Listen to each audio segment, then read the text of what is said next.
तो दोस्तों, आज हम आपकी रिक्वायरमेंट पर एक वीडियो बना रहे हैं। जो वीडियो होगी प्रीतुल मशीन ओवन पर जो है 3 फेस और सिंगल फेस पर जो है स्टेबलाइज़र या सर्वो किस तरीके से लगाते हैं। जब हाई वोल्टेज या लो वोल्टेज आते हैं तो आप जो है आपको रिक्वायरमेंट आ जाती है उस चीज़ की कि आप वोल्टेज को कम या ज़्यादा करने के लिए जो है वो वोल्टेज या स्टेबलाइज़र या सर्वो का कैसे इस्तेमाल करें और कैसे उसको लगाया जाता है। जैसे सिंगल फेस का ओवन होता है तो उस पर तो लग ही जाता है 5 किलोवाट का या 7 किलोवाट का स्टेबलाइजर लग जाता है अकॉर्डिंग बाई उसके लोड के हिसाब से। और दूसरा क्या होता है कि अगर 3 फेस का है तो 3 फेस के लिए सर्वो वगैरह लगती है, वो 3 फेस की सर्वो होती है 415 वोल्ट की। तो और उस पर भी कभी कभी क्या होता है कि जैसे आप 415 वोल्ट की जो है वो स्टेबलाइजर लगा रहे हो और सर्वो या सर्वो लगा रहे हो तो वो बहुत ही थोड़ा कॉस्टली हो जाता है। तो क्या होता है कि 3 फेस की जो मोटर वगैरह होती है वो तो चली जाती है। तो अगर थोड़ा 415 रहे या 418 रहे 420 रहे थोड़ा बहुत ऊपर नीचे करके चल जाती है। परंतु जो अपनी मोटर जो इसमें लगी हुई होती है जैसे बर्नर हुआ और आपका ये टाइमर, जैसे टाइमर टेम्परेचर हुए, ये क्या होते हैं कि ये हाई वोल्टेज जो है वो ज़्यादा मतलब नहीं ले पाते क्योंकि कार्ड सिस्टम होता है इसके अंदर। और ये 220 230 तक ही जो है चल पाते हैं। सप्लाई की जो इनपुट होती है वो 220-30 तक ही होती है। इससे ज़्यादा अगर हो जाती है तो उसमें क्या होता है कि रिस्क होता है कि फूकने का या उसको ख़राब हो जाने का रिस्क रहता है। तो इस दौरान क्या होता है कि कंपनी से भी आपको बोल दिया जाता है कि आप स्टेबलाइज़र या सर्वो वगैरह लगवा लीजिए। तो कभी कभी क्या होता है कि सिंगल फेस में तो वो लगी जाती है और 3 फेस में हम सर्वो लगाते हैं तो सर्वो थोड़ी सी कॉस्टली हो जाती है। तो उसमें भी अगर हमको जैसे बर्नर की सेफ्टी करनी है या जैसे टाइमर टेम्परेचर मीटर है और इनकी सेफ्टी के लिए तो हमको उसमें क्या करना होता है कि सिंगल फेस की हम उसमें लगा देते हैं स्टेबलाइज़र कि वो इन सब चीज़ों को जो है वो सेव करके चले। यानी कि 220 215 200 तक जो है वो स्टेबलाइज़र उसको कंट्रोल करके वोल्टेज देती रहे। तो जैसे कि आज हम इसी टॉपिक पे बात कर रहे हैं कि वो स्टेबलाइज़र, ये 3 फेस का ओवन है जो आप सामने स्क्रीन पे देख पा रहे हो और ये प्रीतुल का 730 मॉडल है। और इस पे आज हम जो है वो स्टेबलाइज़र लगा रहे हैं और सिंगल फेस का ही 220 वोल्ट का हम इस पे स्टेबलाइज़र लगाएंगे। और इसमें क्या क्या सेव होगा, एक तो आपका ये जो टेम्परेचर मीटर और ये आपका टाइमर और ये जो स्टीम टाइमर जो नीचे लगा हुआ है और आपका ये जो है बर्नर, इसमें ये FS5 का जो है बर्नर लगा हुआ है, गैस बर्नर। और इसमें क्या होता है कि कभी कभी जो है हाई वोल्टेज आने की वजह से ज़्यादातर आपके टाइमर टेम्परेचर मीटर जो है वे सड़ जाते हैं, जल जाते हैं या फूक जाते हैं। तो उस दौरान आपको रिक्वायरमेंट पड़ती है कि स्टेबलाइज़र सिंगल फेस का इस पर लगाए या 3 फेस का लगाए। तो कंपनी भी बोल देती है कि आप 3 फेस का स्टेबलाइज़र लगाइए, या तो आपकी वोल्टेज डाउन आ रही है या बहुत ज़्यादा आ रही है। तो उस दौरान आपको ये करना है कि मान लिया आप 3 फेस का थोड़ा कॉस्टली, मैंने आपको पहले भी बताया, थोड़ा हो जाता है। तो आप सिंगल फेस का, कंपनी बोल देती है कि सिंगल फेस का भी लगा लो, वो भी चल जाएगा। पर लेकिन सिंगल फेस का 3 फेस में आप थोड़ा कंफ्यूज हो जाओगे कि किस तरीके से लगाना है, कैसे लगेगा। 3 फेस का ओवन है, सिंगल फेस की स्टेबलाइजर कैसे लगेगी। तो दोस्तों इसी बारे में मैं आपको बताने जा रहा हूँ और वो कैसे लगेगी इंस्टॉल करके भी दिखाएंगे और सारा कुछ हम आपको इस वीडियो के माध्यम से बताना चाहेंगे। तो हम इसमें आज जो है ये स्टेबलाइजर हम लेकर आए हैं। वैसे तो ये वी गार्ड कंपनी की है और इसकी आपको मैं दिखा दूँ। इस पर जो ये 1 किलोवाट का है, 1000 वाट 1 किलोवाट का होता है। तो ये देख सकते हो, ये मैंने स्टेबलाइजर लगवाए हैं, वे बहुत अच्छा वर्क करते हैं और इनकी कंट्रोलिंग भी बहुत अच्छी है। परंतु मैं ये नहीं कहूँगा कि मैं वी गार्ड जो है मतलब ये इस कंपनी का है, मैं ये नहीं कहूँगा कि भाई ये अच्छा है।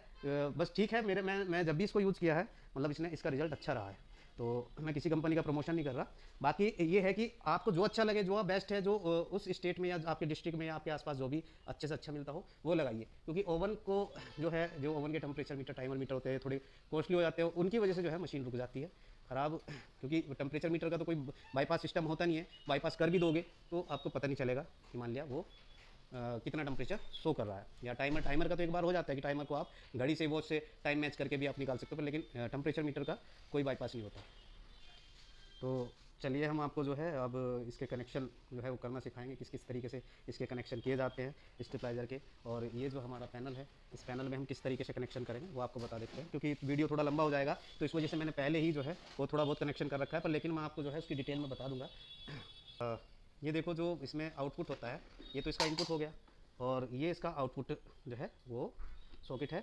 और इस सॉकेट में जो है एक तरफ एल होगा और एक तरफ एन होगा, यानी कि न्यूट्रल और लाइन होगी। तो हमने इसमें जो है, आप अगर देख पा रहे होंगे हमारी स्क्रीन पे, तो एल जो लिखा हुआ है लाइन पर हमने ये वायर कनेक्ट की हुई है, यानी कि आउटपुट पे। तो आउटपुट पे सिर्फ न्यूट्रल, हम न्यूट्रल तो डायरेक्ट हमारी मशीन को जाता ही है, पर लेकिन हमको एक फेस में और जो उसका ऑपरेटिंग फेस है सिर्फ उसी को ही हम उसमें कनेक्ट करते हैं। हमने यहाँ पे कनेक्ट कर दिया। अब इस वायर को जो है आपको मैं दिखा देता हूँ। ये देखो, ये हमारा 843 नंबर होता है, सॉरी 84 8 4 देखो मैं आपको दिखा दे रहा हूँ, अगर आपको दिख रहा हो 842, तो ये इसके नीचे आपको ये लगा देना है। 842 में आपका कनेक्शन जो है वो चला जाएगा, करंट चला जाएगा और ये घूम के जो है 843 में आएगा, इससे ही आपकी ऑपरेटिंग होगी। ठीक है, और इसको इनपुट कहाँ से देनी है वो भी मैं आपको बता रहा हूँ। ये प्लग है, इस प्लग में इधर हमेशा ऐसे करोगे तो राइट हैंड साइड में इसका फेस होगा एल यानी कि लाइन होगी, और लेफ्ट हैंड साइड में इसका न्यूट्रल होता है। तो हमने यहाँ पे इसको ऐसे घुमाया तो ये इसमें हमने अपना एक वायर इसमें लगाया और एक वायर इसमें लगाया, यानी कि लाइन दे दी। तो ये वायर जो है वो वायर हमारा ये यहाँ पे आ गया, ये वायर है। तो इस वायर को हम जो है कनेक्ट करेंगे, यानी कि हम इसको पहले इनपुट देंगे। इनपुट कैसे देंगे वो मैं आपको बता रहा हूँ। तो ये देखो, अब जैसे आपको यहाँ पे दिख पा रहा होगा या 842 है और इसके ऊपर ये खाली है, तो हम इसको इनपुट देंगे अभी यहाँ से 842 के ऊपर से। तो आपको इसमें लगाना कैसे है, ये स्क्वायर वाला होल आपको दिख रहा है, इसमें ऐसे आपको टेस्टर या पेचकस ऐसे करके डाल के अंदर पुश करना है और हल्का सा नीचे को दबाना है, और ये वायर आपको इसमें डाल देनी है इस तरीके से। और ये वायर जैसे ही डल जाएगी तो ये इसकी 842 की जो है सप्लाई पहले इनपुट उसमें जाएगी आपकी स्टेबलाइज़र में, और उसकी आउटपुट जो है वो आपकी 842 में चली जाएगी। यानी कि इनपुट पहले इसमें गई स्टेबलाइज़र में, और वहाँ से घूम के वो जो है ट्रांसफार्मिंग होके वो यहाँ पे आ गई 842, और उसके बाद 843 में आ जाएगी घूम के ऊपर से लिमिट स्विच से। बाकी सारा ऑपरेटिंग वो अब जो है इसी से ही होगा।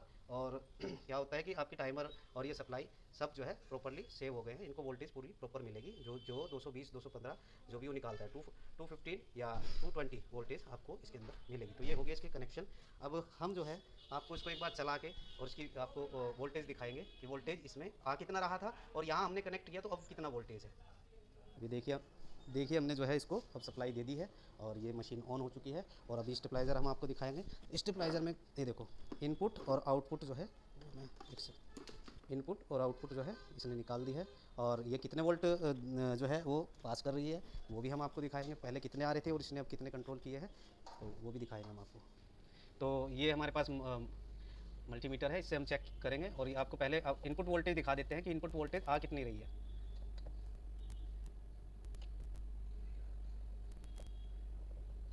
सेकेंड, ये देखिए 240 आ रही है फेस टू फेस। अभी वन बाई वन फेस करके दिखाएंगे हम। 242 आ रही है, और ये तीनों फेस में हम आपको दिखा रहे हैं।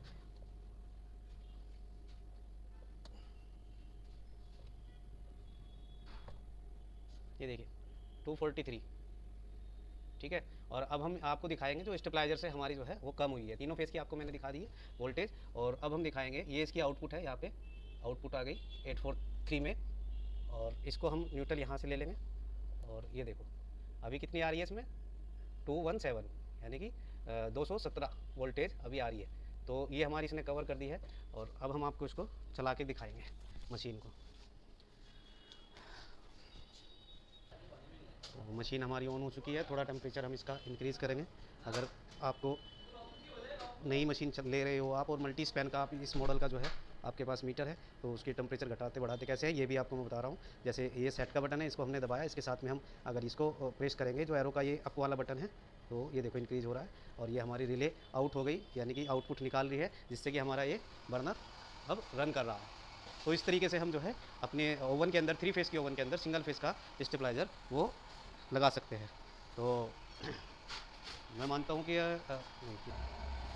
तो ये अब हमारा बर्नर भी चल गया है और इसने फायर भी कर दिया। अगर आप देख पा रहे होंगे यहाँ से एक होल है, थोड़ा उससे आपको फायर भी दिख रहा होगा किस तरीके से फायर कर रहा है। और इसमें जो आउटपुट जो हमारी जो इसकी इनपुट सप्लाई है वो भी मैं आपको बर्नर को कितनी सप्लाई जा रही है वो भी मैं आपको चेक करा देता हूँ।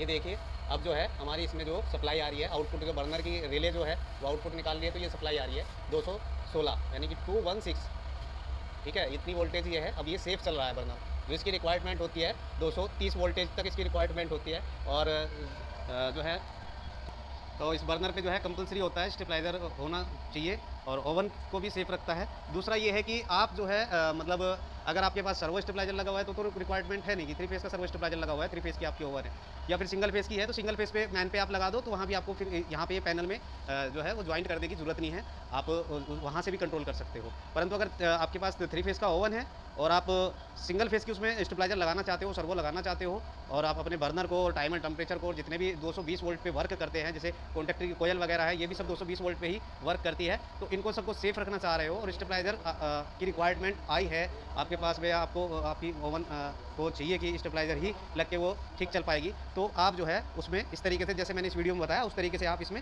स्टेबलाइज़र इनबिल्ट कर सकते हो। तो इसको आप साइड में भी रख सकते हो या ऊपर छत पे भी, या सेफ जगह कहीं यहाँ से वायर पैनल से निकाल के साइड में आप कहीं भी लगा सकते हो, रख सकते हो। ठीक है, ये आपको बात समझ में आ गई होगी। अब आपको कैसे लगाना है ये अच्छे से आपको पता चल गया होगा। तो नमस्कार एंड धन्यवाद हमारी वीडियो देख